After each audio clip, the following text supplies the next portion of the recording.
Sanmonani. Dimelang. Hi guys, welcome back to our YouTube channel. YouTube channel. welcome back to yet another episode. To everyone who is joining us or anyone who is new here, hi, welcome. We are oNyambose. My name is Musa and this is Siru. If you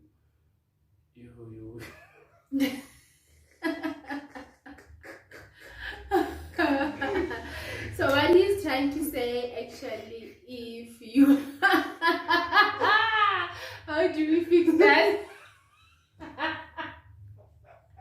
So come on.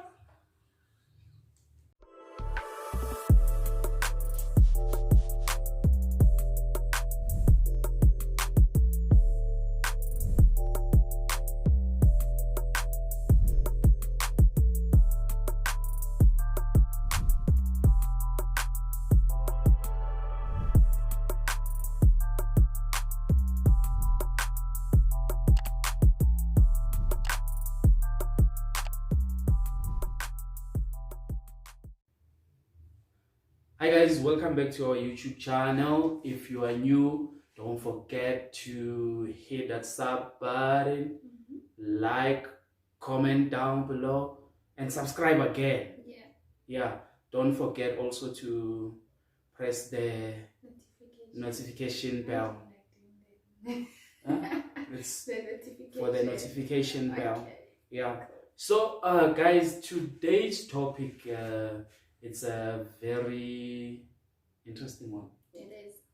In a sense that it's the very first topic request.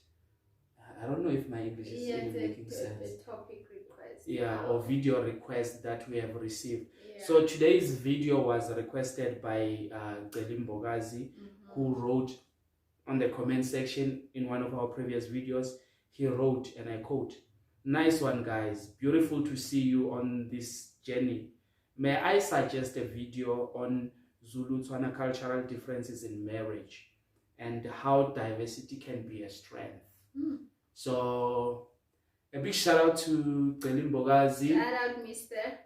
If you want to be like Bogazi to get a shout out from us, you need to subscribe. Yeah. You need to comment down below. Yes. And we will review your request. If it's within what we can do, we will try our best to do it. Yeah. So yeah, that's our topic for today. Huh? Yeah. Already? Ready. Okay. Let's just start with, I think we need to put a disclaimer. I am Zulu. And I am Tswana. Yeah, Tswana. Let's leave it there. I'm Tswana. Okay. Yeah. And always if I start to explain myself already. Explain the rules and everything. We'll end up somewhere under the rock in Swaziland, and you guys will be even more confused. So just to avoid the drama and all that. That's it. Yeah. So without any further more to do, let's dive straight into what? Yeah. Where do we start? Cultural differences. I think in our case, since we are both born again Christian, there was less or minimal challenges in terms of the differences. Well, because we don't do much. Yeah, we don't practice culture to the hardest core. Net so. Yeah. So let's start with just to make it a bit easier. So we relax.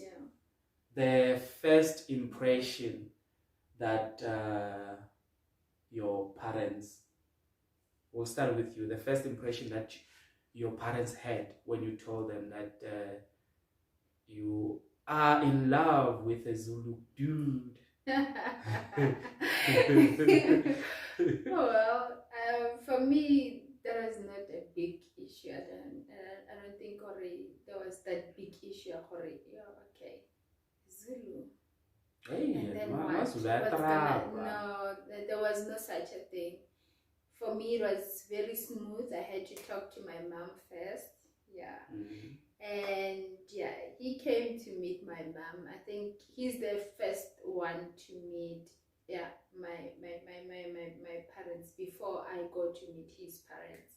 So yeah, it was not that difficult. Obviously the difficult part, I told my mom that I have a friend. Yeah, a male friend, obviously. So you're not connecting lady dots or okay. Yeah, no.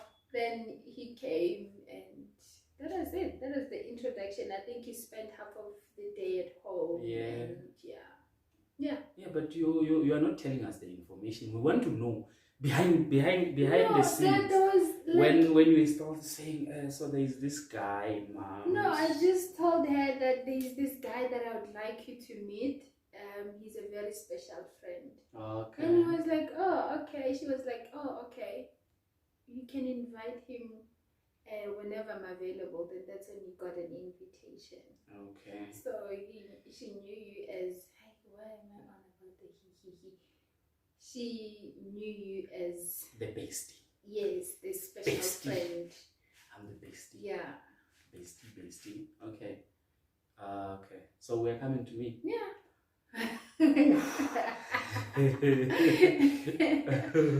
Well, when I think I told my moms first about our relationship. Moms are easy to talk to. Yeah. Imagine I tell my father, hey bro, I have some guys, some dude. I told my moms that, hey, what's up, moms? You know, there's this Han from Pretoria, somewhere in Hammanskraal. So yeah, I like this Han, and and my mom's was like, in Pretoria. I was like, yeah, and that's where she asked. I think she asked the tribe somewhere there and there. Umzulu. I was like, hey, hey, lutho man, inkingi lapho. And my mom was like, manje sokhuluma naye kanje. But sizozama mama sign language. Yeah. Nami ngizotolika ngibo-interpreter there. Yeah, well, and I think I introduced you a year before you actually met her. You spoke to her over the phone first. Yeah. Yeah. You spoke to my mom's over the phone. That's really awkward, like, bro. Yeah. Plus isiZulu besibaleka kakhulu futhi. No, data bengekho straight. Ngoba after that phone call, I had to interpret to both of them what was going on.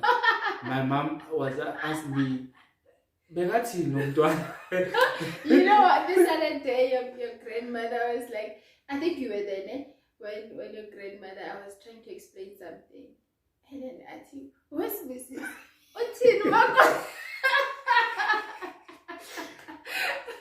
Sometimes I connect at all. Like we struggle, guys. But I think the first impression, it was just a concern from their side in terms of communication. Will we be able to communicate and all that? But other than that, there was never a scare in a sense that, okay, so hey, Matswana, they are like 1, 2, 3, 4. Yeah. That was never an issue. That was just a concern in terms of communication. And once that was settled, and big shout out to my babes here. I know. Untwana bekabuka isibaya, untwana bekabuka yonke into la kukhulunywa khona isiZulu, afunda ama subtitles. Yeah, no, only title, like, yeah, no. by the time afike ekhaya hayi besaqala isentence besiyiphumanyana isentence sawubona besakhona injani ba yeah, no, I rewon like to go to see to an extent that the neighbors were like, you sino makoto mlo. Yeah, she was called the English lady. The English lady. Yeah. So a village la ngiqhamuka khona abangihlonipha mangivela nje hayi noba yazi ukuthi hayi ilo baba ohamba nonkosikazi okhuluma isilungu. Nami lapho ngivele ngiswenkeke ngenze ngathi akasazi isidala izulu mangikhuluma naye so perhaps what do you think of 1 2 3 4 and all the villagers will be like, hey, they were even scared to ask me things because probably they thought maybe I don't understand even half of the things that they were saying. Yeah, of which was an interesting part. But I think the real challenge now, we are diving into the deeper things. Yeah. The real challenge now started when we spoke of our intentions now, that we want to get married. Now there has to be a lobola that is paid. Yeah. Now I think from what I picked up, the way we do things, where I'm from, and the way they do things, totally different. I know. So yeah, left and right. And back. So mara into a common one, EFT.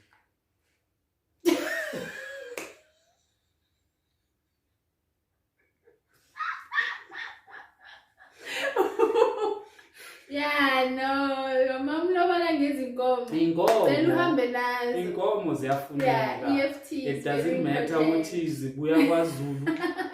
But that's the common thing. I think that was the common thing. My family knew what they have to pay, and her family knew they have to receive. Yeah, that's it. Yeah. No dilutions. No,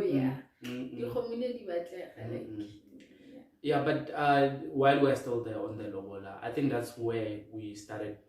That's where I started noticing cultural differences to say, oh, okay, because I don't know if I would be able to break down to understand exactly, like to break down and narrate how we go about paying Lobola, because we broke protocol in a lot of ways, because in any sense my family, well, they wrote the letter, but they were supposed to come first, bazokokota, just to knock and get a quotation. Bazokokota. They need to come and knock, and that's where they come back with a quotation. That's before the real Lobola negotiations happen. And in our case, that didn't happen. The quotations it all via email. How nice. Yeah. Shout out to technology. But then again, if you are to look at the distance, like where you're from and where I'm from, like to avoid a lot of movement was supposed to be done, and mind you, me and you wanted to be together like in a period of like how many? Oh yeah, so that's the thing. Yeah. We Lobola went in September. Yeah, it was September. No, it was August. September. That was September 27. Engagement was August. You engaged August. And then paid Lobola 27 October. September. Got married 28 December. Yeah. In the same year. They looked at all of those dynamics and they were like, okay, so if Lawan to Lava, they have to come here, and we give them another 2 months to come, it will be too late. Yeah. These kids, they will just go to home affairs. Because when after we told them that we want to get married and all the plans were revealed, they thought she was pregnant. Even my family thought, no, Donna, Wednesday. Yeah. I'm like, nothing. I'll go next. We just wanted to be together. Yeah. We wanted this thing. Yeah. So I went to talk to my parents about his intentions and like normally what they would do at home, because my sisters got married before me, they will ask no, just say it. I'm the last born. All the other sisters got married. I think it's just the way you are saying it is like yeah, I was the last one to get married. Because we are the last born. Yes, and then not because I'm the last born. Even if I wanted to, I was going to get married before my sisters. But they're not the same. Okay. You get me. I feel you. It has got nothing to do with me being the last born. You didn't have to emphasize that I'm the last born. Okay. So yeah, I had to talk to my parents, and we got to an agreement. How much is he willing to pay, and where can we help? This whole thing, but the most important part was for the two families to meet and to get into a mutual agreement and move on. Yeah. So even they were willing to give me your mahalanyana. Seriously, I didn't know that. If I knew that, I was going to come for free. I was going to come for free. So, if I knew that. But it had to happen. I did. Sarah, I know, I don't remember that. I don't remember. Because all I remember was me receiving the invoice, the quotation. Yeah, I told you. Anyway, and even before that, I asked you, how much are you willing to pay? And you named your price based on your pocket then. And then I went to my parents and said, okay, we can work on this part. But that's when they started Kodimiana, because they knew anyway drop down was going to be no, but chief negotiator Malum Sipo. May his soul rest in peace. He did a thing. He did. Yeah, he did a thing. He made sure he comes back with the wife. Yeah. Big shout out to the homie. Yeah. Unfortunately. Yeah. So I think that's we were still talking about the actual challenges that we started seeing the cracks that are there. So in my culture, I'll speak for me now. I think into Gala is the letter, and then Gunebizo. Yeah. Okay. I think ibizo zihambelana nelo mabazokokota kubese babuya ne date ibizo. I'm not sure of the whole process, but it's a long process. And then you pay the Lobola, and then after Lobola kuba khona what we call abayeni. That's where mina njengomyeni as the groom, I come with my family to give gifts to your family. And we didn't do that. No. That whole process where I come with blankets. Basically, ngiza ngubut madlisa yabo. Phethe ama blankets, phethe ama whiskey, phethe amantontoni, everything. That because ibizo, that's where it's like a what do you call it? A wish list. Yeah, where you guys write a list of all the things that you want, and I have to buy those things. Like I'm a blazer, but I think I bought a blazer. You did. Yeah, not Dondolo and all that. Yeah. Dondolo is it the walking stick. Yeah, that's the one. Yeah, we got those. Yeah. Okay. Yeah. So that whole process was cut out. My family couldn't understand. They were like, "Hey, not sifuna bayeni, zikhipha man." I was like, "I khohlwa njengesidum." It's not gonna happen. That the next thing you see these people, it will be shadow, which is December. It's coming December. Like, I was like, yeah, we're moving. We move like that. And the nice thing about it, because I was supposed to also do you were also supposed to do members. Yeah, members. So, and I had a chat with my Mama Zala. Thank you so much. I mean, guys, I have the best Mama Zala.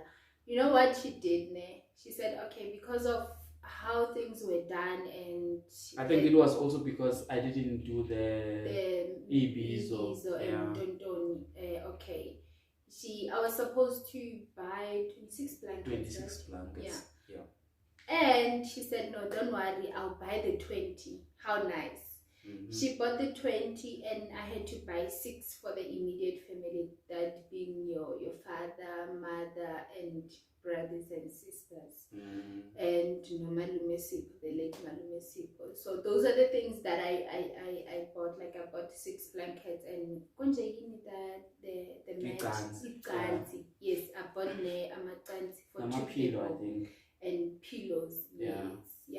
That's what I bought. So yeah, my Mamazala came to my rescue. Imagine 26 blankets. Yeah. Mara bastati khona, yeah. Mara 26 blankets, bro. Yeah. In a way, Begmele, when she was coming home, she was supposed to buy bed. Yeah. A kist. Yeah. What else?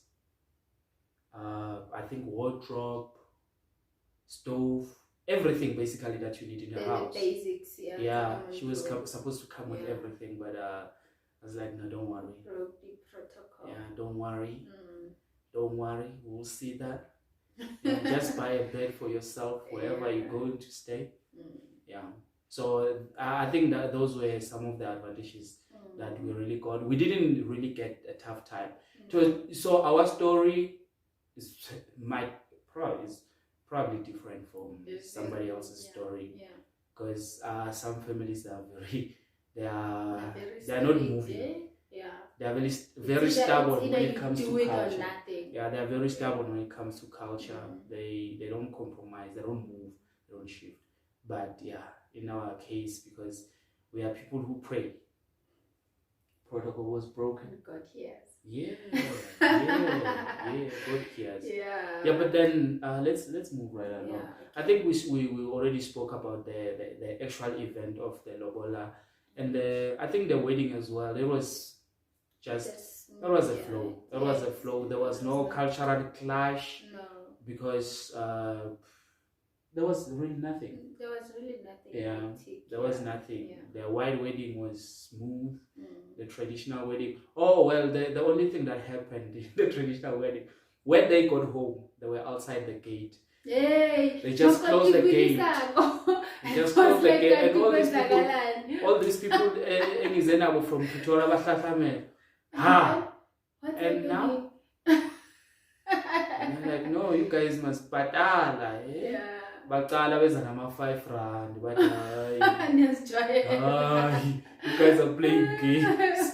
Yeah, so I think that was the only thing that happened that they were not aware of. Other than that, it was all easy. It was very easy.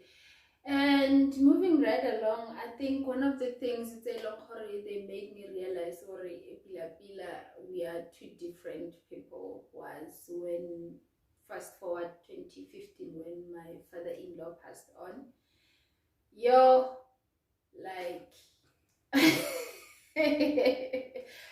That's how I realized how deep the culture was, how they really respect culture and everything that comes in it. Then that's when I realized, where was I going here? It was tough, but at the same time, sometimes having a teachable spirit to say, okay, I'm willing to learn, especially if you are willing to ask questions. Sometimes the Bible says people perish because of lack of knowledge. So in this case, it's very important for one to understand the whys. Why am I doing it? Sometimes you get told, okay, you need to do 1, 2, 3, 4, and you do it without understanding. Then when you go back, they made me do 1, 2, 3, 4. But then it's better if you are to go back and ask, okay, why am I doing this? So that you understand it, so that you understand whatever, if you want, you are willing to do it as a person. You know that you are doing it wholeheartedly with a proper understanding. Why am I doing it? So for me now, guys, it was really tough, but at the same time I had a teachable spirit, and I thank my mother-in-law who was really calm in a lot of things. I think since I got married to the Njagala family, I got to, we are actually the oNyambose that comes from Njagala. So when I got there, one thing that I'm realizing to date is that they are not forceful people. They won't push you to an extent that, okay, yeah, you need to go Teza, go do 1, 2, 3, 4. No, angaze. Nice. Yeah, but normally what I would do, I would go with them sometimes. And my sister, say it nicely, I'll go with them. Yeah, I would go with them, Gavin. And then they'll do the job, and I'll be watching them. It's something foreign, like it's something new to me. But one thing, they're not forceful people. What they do with Colorado, and you end up wanting to be part of it because of they do it without forcing you. Or okay, you need to do 1, 2, 3, 4. You need to sit down. You need to stand up. You need to do. So during the funeral arrangements, I had it really difficult, especially my husband not being there fully. He was running around and doing all guys, these things. Yeah. I went. I don't remember. I think it was the day I went to Mbangi. When I come back, because we left very early in the morning, we were still sleeping. Yeah. That was the Monday. Yeah. Yeah. When I come back, my wife got clean. I'm like, hey. Who made you to wear those things? What's going on now? Hey, you woman. Yeah. Where are the hips and everything?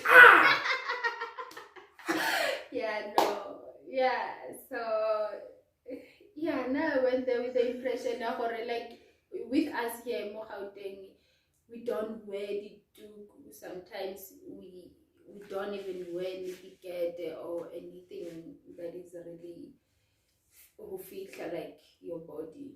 So, but Mina, one thing about me, before we could even get married, before I got introduced, one thing that I asked my husband was, what type of people are they? What is expected of me, so that I understand. Okay, when I go there, this is what I pack. This is what I don't pack. So, what am I allowed to wear? And what not? Luckily, they were really nice. But the only thing that I'm not allowed to get in the house or get in the yard. But the arrangement was when my father was around. Yeah, that was when your father was around. Yeah, no, so, even the agreement, I think that's the. But when your father when my father is around. So even when he was still alive, if he wasn't at home, let's say Kai and my father remains this side, I think you were in that way you were allowed to wear your pants, but you just don't wear them when my father is around. Yeah. So but anyway, because they didn't want to tempt my father. Come on. Come on, please.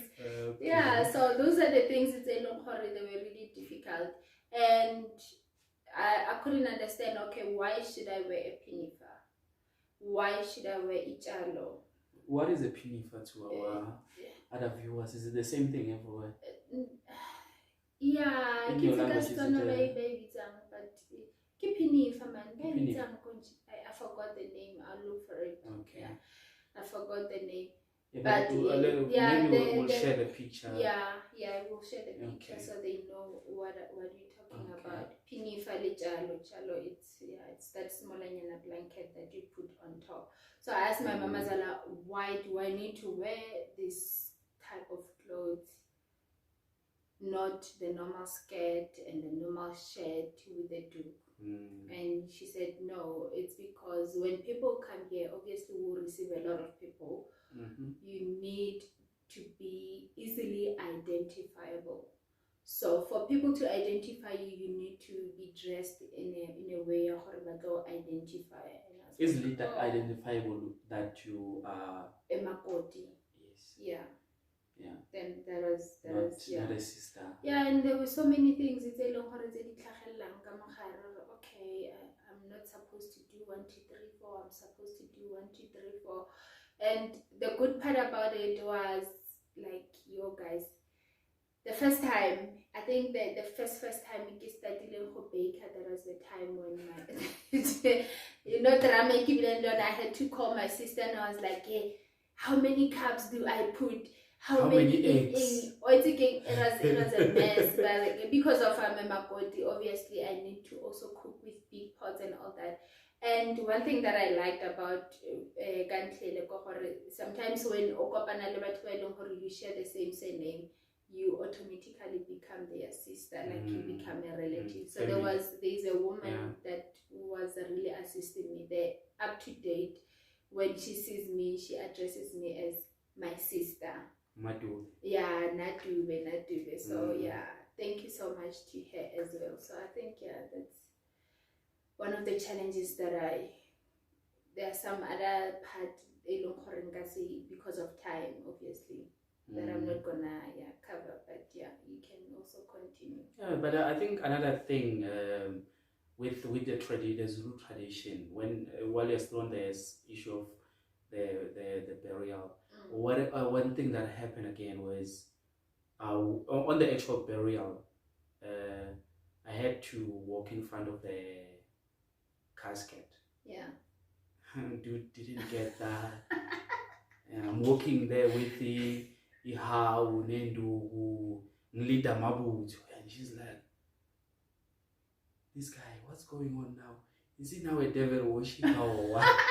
Like we had to do a full lecture after that to say, okay, so this was a demonstration of 1, 2, 3, 4, a transfer of power. Since this guy is no more, it means now I am the head. It was more like a demonstration to the family and the neighbors and everyone to say, now the next point of reference, since the father is no more, is this guy. Yeah. So this is the new leader in a way. It was something like that. Because when we go back here, she's like, so were they dedicating you to something or what? No, I had to know Bella how I had to. It looked a bit funny. Or okay, this guy, what is he doing?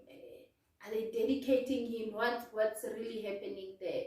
But then again, I think about the concept generally as people we like to demoralize things that are that we don't understand. The customs the practice. I think it's mostly about understanding. Yeah.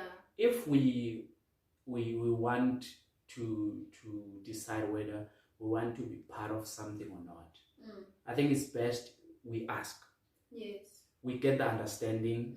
We question it, challenge it to an extent whereby you are comfortable to make a decision whether or not. A lot of times we, especially us as Christians, when it comes to the thing, culture and tradition, when we look at things from far and we make a conclusion to say, no, this is 1, 2, 3, 4. I can't be part of it. This is 1, 2, 3, 4. I can't be part, without even having the deeper understanding of what it means, why is it done, what implication and all that. I think we just need to be open-minded, to be flexible, to really get deep into understanding things and make a conclusive decision based on that. That's power there. So then you can explain, or there is not much that I can explain about the traditions that that we practice. Mostly was more into the Christian based thing, so I wouldn't really say, okay, this is how things were done. What is one to them? I think it's small things that we get really to notice. Where I'm from, if there is a death in a family, I'll use that as an example. If you are a woman, you can't get into that yard wearing pants or a short skirt, and I think that's about it. Then you must cover your your sleeves. And if you're a guy, you can't get into that yard wearing shorts and with being short pants and short sleeved shirts. You need to dress especially if you are coming for the first time, uzo khala and all that. Yeah. After that, I think you can be free, but not to an extent. Yama, Shorties. excuse me, yama short, yes. Yeah. But yeah, it's one of those things that I notice, and where I'm from, where you don't just stand on top of a grave like, yo, Like yo. I remember this other time, was it in social media, where they buried a person on top of another one. Oh, and yeah, it everybody was else was just seated on top of other people's graves, and I'm like, yo, these people are great, are brave. Yo, I can't. I cannot can. Like I cannot can. Yeah. But yeah, let's move forward. Okay, I'm just going to try to explain a bit of our culture and tradition and custom and the dynamics it has in marriage. Not necessarily in our marriage, because we really don't experience any difficulties, any challenges, because we are born again, and with Musa it's even worse. She was brought up in a Christian family. She doesn't even understand their culture. She like she's an uncultured swine. I'm a swine, you mean? So that's the situation. So this topic basically is about me and my culture. Yeah. So my understanding of things. We can just start with the Lobola situation. My understanding of things. When I went to my parents to tell them that I want to get married, it happened. This is a real story, not a hearsay. Yeah. I went to my parents. My pops, my late father was like, okay, so how many cows do I give you? I'm like, relax, sharp. He's like, and they were really insisting on paying Lobola for me. Yeah, since it was my first wife, and I was like, no, maybe you guys. Since it was your first wife, maybe I'm like, you guys, maybe we can negotiate that when I'm taking the second one. Why is it but with the first one, I want to do it myself. Yeah. So I think a lot of times, if we go back traditionally, when a man is taking a wife, the parents were the ones who would pay Lobola for him. Hence, a lot of families where there were girls, they will look into a family where there's cows to say, go this direction, because they know they are going to benefit. So there's a lot of dynamics into that as well. I think it involves also the culture yokungenwa. If I die, my brother will take my position. Yeah. I think it comes from that aspect to say, I didn't pay the Lobola, my father did, so I'm not here anymore. Sort of like they own you. So they transfer ownership. They transfer ownership. Ownership is transferred. No, but I think the culture in an essence, it works in this way. Like me and Musa, we don't have kids.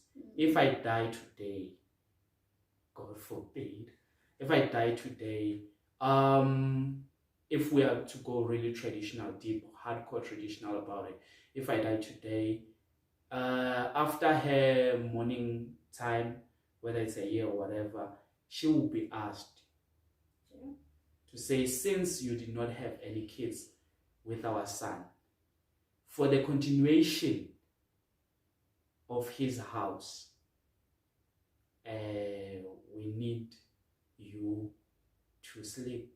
No, that sounds wrong. To get married to the brother. Yeah. It's normally someone who is not married. Do they take out the Lobola food? No, Lobola is already paid. So you are transferred. You are transferred to someone else. Yeah. You are transferred to someone else. But I don't know. I'm not a custodian of the Zulu culture, so I'm not sure if it happened. I think it happens in two folds. If you don't have kids, they want you to have kids of that surname. Or if you have kids and the late didn't leave any money, they were like, so who's going to take care of the kids? You're like, I don't know. They're like, okay, why don't we ask the brother to come and be the father. Yeah. And in that way, it comes in a way ukuthi uzonakekela abantwana. You're going to So now you fall under the part of abantwana. Yeah. Now uzokunakekela with whatever you need. Yeah, I think that's the part there and there. And I think that's how a lot of people get to be involved in isithembu. Ungena nesithembu, sometimes it goes hand in hand. Because uthola ukuthi my younger brother has a wife, I die, and then they tell him ukuthi kumele athathe naye. So in that way you end up on isithembu. Some people get into isithembu because they want to. Others, they are forced into it by situations.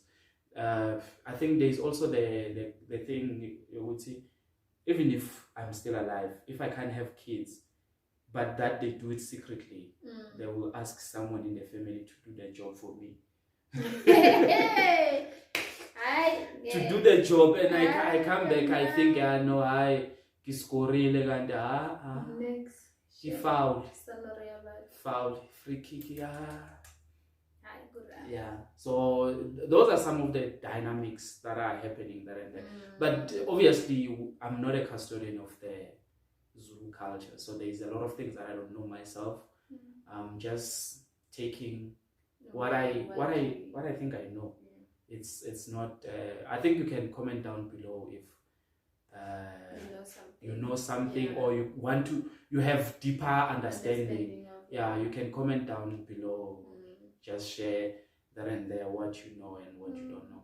But basically, I think going forward on how to strengthen or how to make it stronger, the unity of I almost said cross-cultural or cross-race marriage. No, it's cross-cultural. Yeah, I think that makes sense. Yeah, cross-cultural. To make sure that it works better or it becomes more efficiently, I think we need the people who are involved, the immediate people, the girl and the boy, or the man and the woman in the picture. You need to invest your time in learning the other person's culture. And you need to invest the same amount of time in teaching your family the other person's culture. So there is no difficulties. So that they are aware beforehand to say, hey, these people, this is how they do things. So when she comes here or when he comes here, don't expect them or don't be too hard on this, because this is the background they have, or this is the ideologies or the customs they have. Just to try to make things easier, it's better if you communicate such things. Learn about them and communicate them. And the second thing will be challenge any false belief that you have or other people have about that tribe. Like, you need to push yourself to understand things before you make a conclusion. Yes, like there's a lot of myth about tribes in South Africa. Maybe they will say Zulus are stubborn, Zulus will kick you, and Xhosa girls, they love money. Because in reality, everybody loves money. It's true. But there's that classification, generalization that is there. So I think it's always better you challenge those things if you want your relationship to work. If you are involved with a Xhosa girl, challenge her to say, hey, uthanda imali, and then she will answer for herself. There must be a so you both understand each other, you are on the same page, you're on the same level. And the advantage, I think the advantage of our marriage, our relationship, since we speak two different languages, is that kids, when there's kids in the picture, they have the advantage of learning 3 languages at the same time. They get to learn Zulu, they can get to learn Setswana, and they get to learn English. So it's 3 languages at the same time. I think it's... I know. In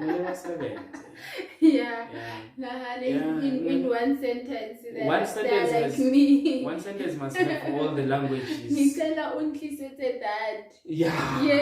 think that's a good one. That's a good one. That's a Zutwa in. Ingzudzwa. Ingzudzwa. Yeah, Yeah, Ingzudzwa. it sounds good. We just have a new official language in South Africa, Ingzudzwa. Yeah. We are going to negotiate with the government to include it as a official language. Yeah, but yeah, I think other than that, it's just smaller nyana things, smaller nyana dynamics. I don't know if different people have experienced different things. But if you are married maybe to a Xhosa and Botswana or whatever the cross tribe might be, you can comment down below, share your story or your opinion or your view in the topic.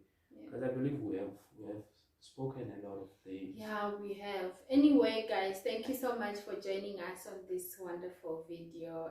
Hope you guys liked it, enjoyed. Please don't forget to press that subscribe button, the notification, the comments, like he said. And the last thing that I want to encourage you is that the Bible, like it says, I will emphasize on this scripture, we really need to learn. My people are perishing. That's what the Bible says. My people are perishing because of lack of knowledge. Seek knowledge. Go find out what is happening, why is it done, and in that way we will have a community, a better community. Will be able to be one, will be able to unite and not demoralize other cultures, other practice, other customs, whatever you call it. So yeah, stay blessed and God loves you. City. Hosh.